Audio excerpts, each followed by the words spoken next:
Good evening, welcome to Austin After Hours. I'm Taylor Ellison. From some familiar faces to life-changing foods, we've got a little bit of everything tonight. Here's a look at what's coming up. Former One Tree Hill stars James Lafferty and Stephen Colletti have come together for a new TV project called Everyone is Doing Great. We learn how they created the show to find humor and connection in life's strange little moments and how you can be part of the pilot series. And homegrown goodness straight from the garden. We're foraging with Chef Chad Sarno and learning why vegetables are so much more than a side dish as we whip up a recipe from his brand new cookbook, Wicked Healthy. Plus, helping motivate women to live the life of their dreams. We talk with entrepreneur and author Jaclyn Johnson about her trailblazing Create and Cultivate event series and why she thinks it's a wonderful time to be a woman. But first, we head to the Refinery Space in downtown Austin to catch up with actors James Lafferty and Stephen Colletti.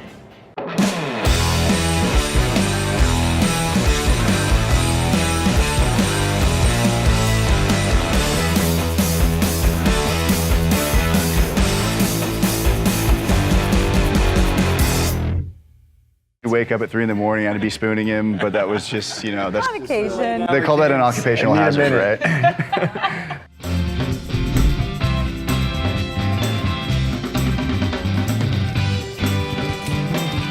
What is that like when you've been working on this project and it comes to fruition and you finally put it in front of people? How's that feel? It's no longer just your friends and your mom, Right. watching and giving you thumbs up. It's different now. It's interesting to see where you get certain laughs and stuff, and we find things really funny, and there's actually new parts that no one was really maybe laughing at before. It reminds you that there's so many different perspectives for people, just what they're going to view, how they're going to take your series, and what they're going to pull from it. And then that's what we want, because there's just there should be a little bit of something in there for all different kinds of people to, I think, relate to. A whole audience in Austin will react to our show differently than an entire audience in Kansas City. Like, it's different cities will find different parts of our show funny, which is really striking to us. We weren't expecting that. I didn't think that I'd want to go and sit in the theaters and watch. There's a lot at stake, so it's like not just an experiment, it's like just a livelihood. I mean, we've had 2 successful screenings now. People have been laughing all the way through. I'm so glad to hear that. Yes, exactly. And still, like, the butterflies don't go away. We have television backgrounds, so we're used to hiding on our couches while an audience watches whatever we're on. But that's not this now. This is us putting it in front of people live, immediate feedback. So it's a whole new world for us completely. Try it like you just got stung by a bee, but you are trying to hide the pain. Happy New Year, Coach. I think the first way you did it is great. In the scene? Yeah. What was that? I don't know. I just wanted to try some new motivations. So the show deals with a fair amount of struggle and conflict in these characters' lives, but it's a comedy. And I'm a big believer in finding humor in the difficult times in life. And I think humor helps a lot of people get over, tough periods in their lives. If we can make somebody feel a little bit less alone in what they're going through, and if we can make somebody sort of feel like they can laugh through it the way they're laughing at us and these characters through this journey, then we've done our jobs. I always kind of think about when you ask somebody how are you doing, right? And a lot of people are just like, I'm great. Yeah, I'm great. And sometimes you're like, I feel like you're not great, right? So we created a couple characters that we could get some honest answers from. I play Seth Stewart. He was on the Eternal show. These 2 characters, James' character as well, they were the leads on a vampire drama. You're seeing them at a crossroads in their life in a way. My character particularly is trying so hard to get away from that vampire show that he was on and be taken seriously as an actor. My character is Jeremy Davis. He was on Eternal, that vampire drama as well. They went through this crazy journey together on this show, and now he's not really acting anymore. He's not auditioning anymore. He's like this scared little boy who doesn't want to get back out there into the world and earn it again. He doesn't want to put himself out there and deal with the rejection, so he's really just kind of languishing. It's just how these 2 guys are going to lean on each other but also bounce off.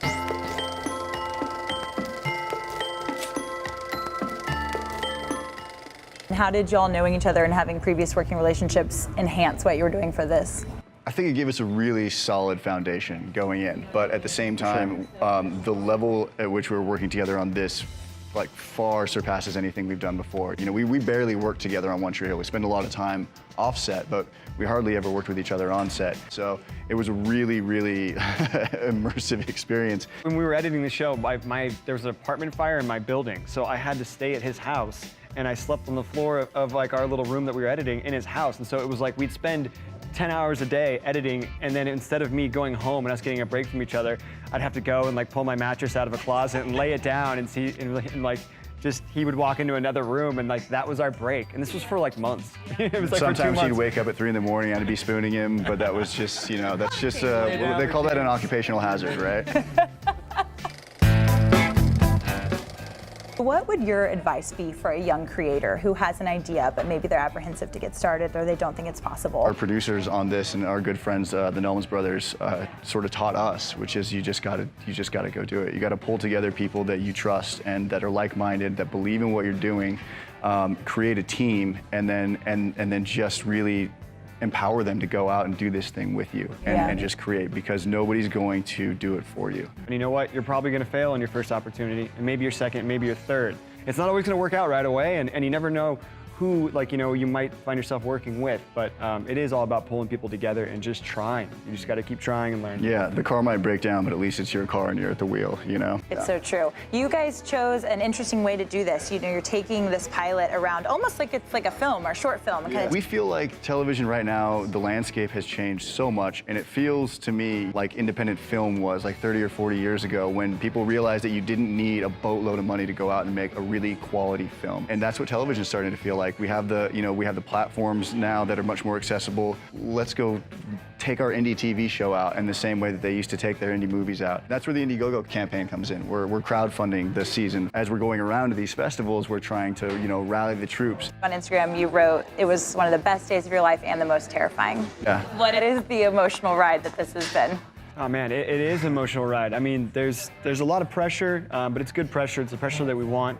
Just like going into a new job, my first day of working on One Tree Hill, I remember there was a lot of pressure, but I was like, this is a good energy, right? You want this to succeed. You want to do well. You want to make them proud. It's just terrifying because, you know, anytime you want something so bad, anytime you care about something so much, it's a scary thing to go out and get it.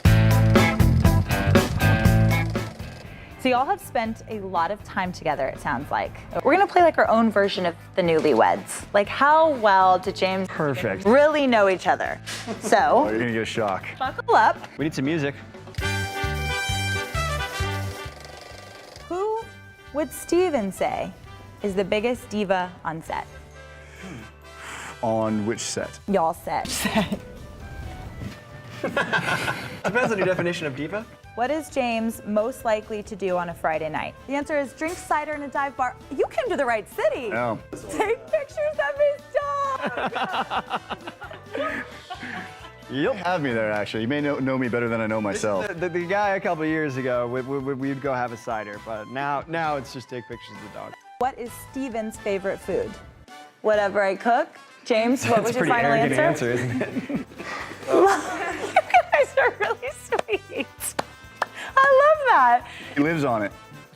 You're like a butterfly. You don't have to eat. You just flitter around on love. Exactly. What is James' middle name? I know this. Your middle name is Martin. Steven, did you get it correct? Yes, it's Martin, but you call him Marty the Machine. There, you nailed it. Have you ever been called that? Never in my life. The machine is what I'll go by from now on. Perfect. What was Steven doing before TV?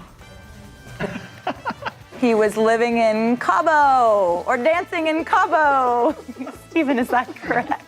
Yes, it is correct. That is correct. What'd you put? Did you put Cabo? Nope. I was a beach bum working at a water park. In Cabo? In Cabo. Guys, I feel like that was really good. What is James's go-to karaoke song? James, what was your answer? At first I was very good. I Will Survive. By Cake, the Cake version. Oh, even better. See, I can work within that range. I like it. A lot more monotone. That's like a monotone song. Okay, Steven, what did you say? Oh. Hit me, baby, one more time by B. Spears. That's beautiful. That's just what I play in the car on the way to work, so.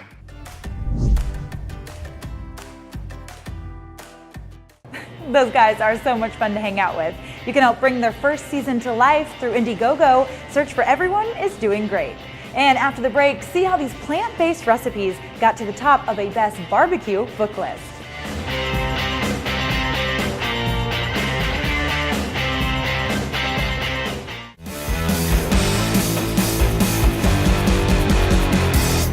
Lion's mane mushroom, which is crazy. It's got fur on it. It looks like it's just gonna walk away.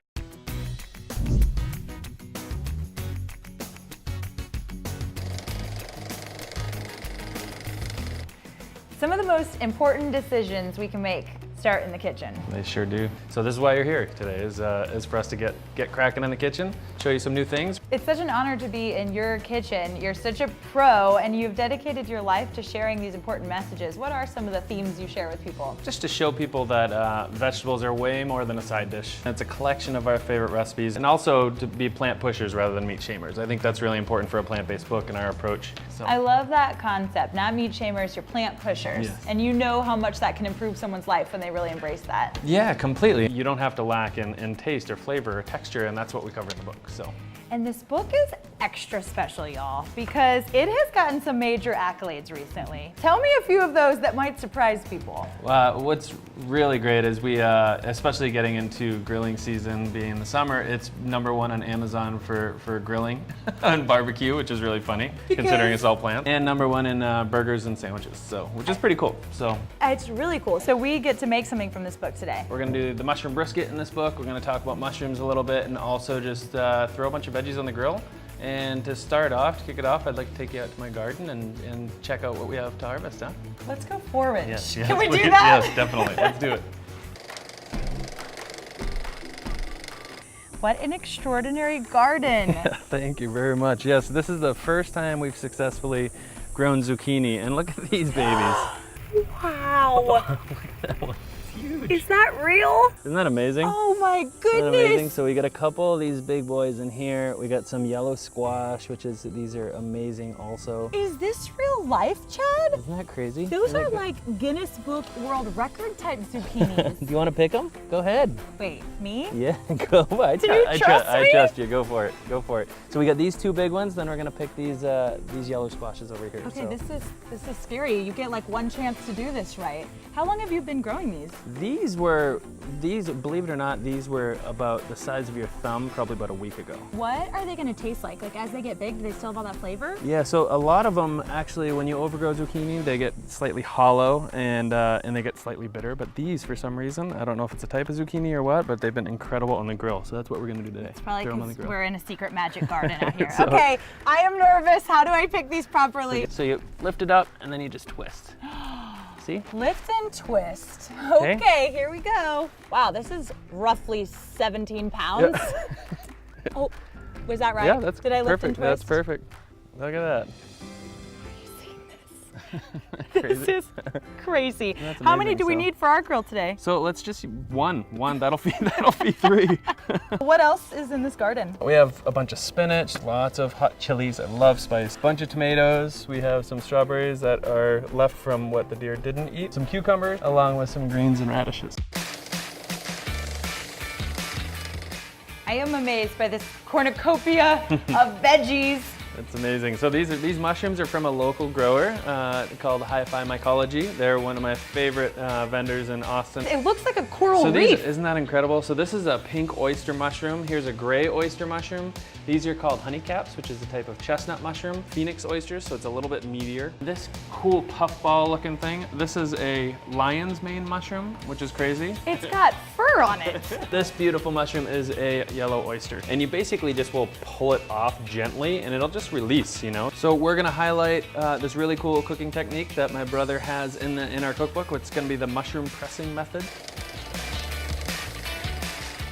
You can use a cast iron pan, or I have a cast iron flat grill here. So just gonna go ahead and place that on the flat grill. So we're gonna go ahead and gently push that on, okay? Oh, this is the pressing. This is the pressing Okay. method. It's basically going to pan sear the bottom part. So you want it to gently press. As it starts pan searing, it's gonna slightly soften, and then we're gonna start the press. And you're condensing the fibers in there. Smells so good in here. A couple minutes on each side. You can press them before you sauce them, before you season them, and then throw them on the grill. When did this healthy food partnership between you and your brother begin? We both were at Whole Foods for a number of years. So Derek was the executive chef of Whole Foods. I was the head R&D chef. Really, it was around that time that we wanted to, have this whole no-brainer approach to health around Wicked Healthy, being 80% healthy, 20% wicked. So no matter what diet that you follow, eating and enjoying food shouldn't be reductionist. It should really just be good food. Turn this, you can see this, the Yeah. coloration here, which is quite nice. And we'll do this with all the mushrooms, which is really cool. It's So amazing. That is incredible. Is that done? Well, it's for grilling. Ready for the grill. So how do we prep these for the grill? I like these in large pieces. I usually have a grill tray, so I have some corn. Soaking in water will help it almost steam itself as it grills. The amount of different textures and flavors you saw with the mushrooms of what's available to us is amazing. It'll surprise you if you haven't thrown certain vegetables on the grill, such as cabbage, how incredibly delicious they are with those little charred bits, you know? Let's grill them up.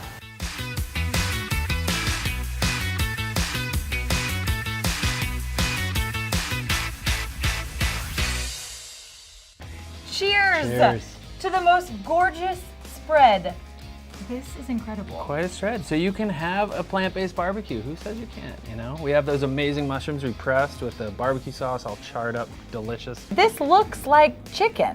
Yes, and in terms of the tenderness, I mean, this lion's mane is very much like pork. I mean, it's crazy once it's actually pressed and grilled. That's the grilled corn. I have some chipotle lime butter, the grilled cauliflower and broccoli just with the barbecue sauce. And then that zucchini that you picked earlier. That larger than life zucchini, Exactly. look how long it is. So I have the cabbage, jalapenos, and I just squeezed a little bit of lemon, some salt and pepper, super simple. And then lastly, we have those roast potatoes with a little bit of vegan mayo. Who says a plant-based diet can't be beautiful and robust? Exactly, No one exactly. anymore. No now need for we me. know.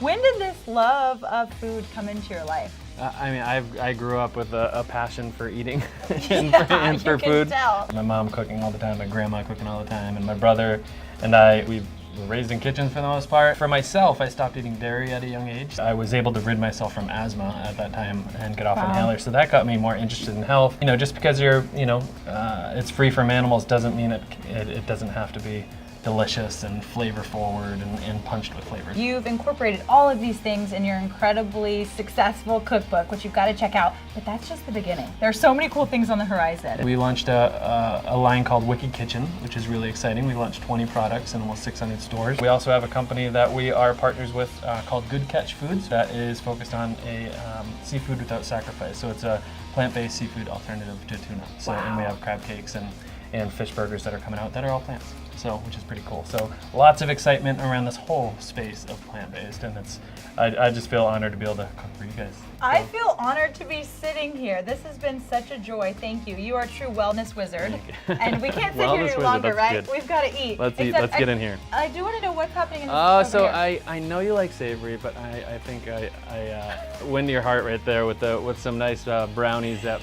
Is this a personal platter of brownies? That's for you. That's You for you, heard Taylor. my We'll heart. get into these mushrooms. You have the brownies. How about that? Perfect. Cheers and Cheers. bon appetit. Thank you all.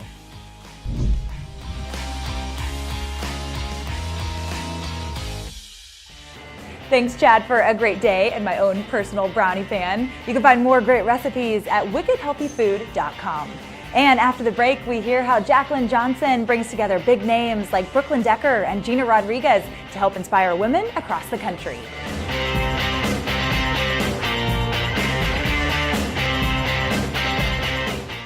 Hey, I'm Brooklyn Decker, co-founder of Finery, and on Grace and Frankie, what? You're watching Austin After Hours.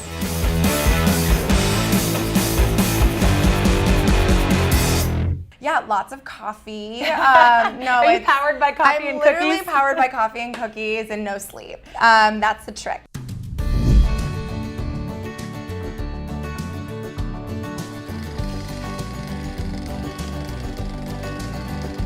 It is so awesome to be sitting down with you. You have curated such an amazing event and group of women and inspiring conversations. Why do you do this? It's really more of a calling than it is a job at this point. Yeah. You know, creating community is an art, like activating community is a science. And it's really true, you know, for us, coming to Austin, we love Texas so much. You know, we want to be present where we can do female programming and have amazing conversations and access for women to come and hear from the best in the business. Yeah. It's something that, you know, I really wanted when I was a young entrepreneur and just starting out, and I didn't really feel like the resources were out there in a way that looked, felt, talked to me like a millennial woman. So we created it. So how do you feel about the progress and where it's gone? It's crazy. I mean, the momentum's insane, but you know, I think that's really just a testament to the women out there right now. And I think women are really hitting their stride right now when it comes to starting businesses, owning businesses, hiring other women, you know, speaking their truths. Like, it's such an incredible time to be a woman, and I think we're just like right time, right place to be able to cultivate this community. You've achieved so much in a relatively short amount of time. How do you inspire others to keep going on that that journey? Yeah, lots of coffee. That's the way to do it. It's a hustle for sure. It's so much work to put these events on, and I think sometimes people think we're a far bigger company than we are. We're really just 10 women, completely self-funded company. So, we're just trying to do our best, but it makes it all worth it when people come up to you and are like, I flew in from Atlanta just to come to this event. Wow. It's so inspiring, and obviously we do it for them, so yeah. Can you share some more stories like that about some of the feedback that you've gotten from people that has shown you, wow, this is really making an impact? Yeah, Create and Cultivate. Literally today, this woman came up to me and she said, I attended Create and Cultivate Atlanta, and I felt so inspired to ask for a raise, and now I'm the executive producer on my show, and I honestly only did that coming out of the Create and Cultivate event because I felt so empowered to do it. I literally have goosebumps on my it's whole crazy. body. I do too. She's downstairs. It's insane. That's so amazing to hear, and there's so many stories like that. I found my co-founder at Create and Cultivate. I quit my corporate job right after Create and Cultivate because I felt like I could finally do what I wanted to do. It's just such an honor and such a humbling position to be in, so we're so proud to be able to do it. Over the years, the different people that you've interacted with or have spoken on panels, who are some that stand out to you? Oh my God, there's so many. I mean, Gloria Steinem was a game changer for me, meeting her and having her keynote our New York event. And then we just had Kim Kardashian and Chrissy Teigen and Lauren Conrad in LA, which was totally fun and so much energy in that room. Getting that collective wisdom is so important to us. Yeah. So what does that conversation look like to figure out who's going to be on a panel or a group? We lay out the panel topics first. Work party, creating and cultivating the career of your dreams. Luckily, there's no short amount of amazing women doing amazing things, so we're able to kind of plug in the women as we go. And as you can tell, Jaclyn's doing not a lot right now, so she decided to add a book to the mix. Yes, yeah. How does that work? Masochist and was like, I'm gonna write a book in the middle of all of this. It was crazy. I wrote the book in 4 months.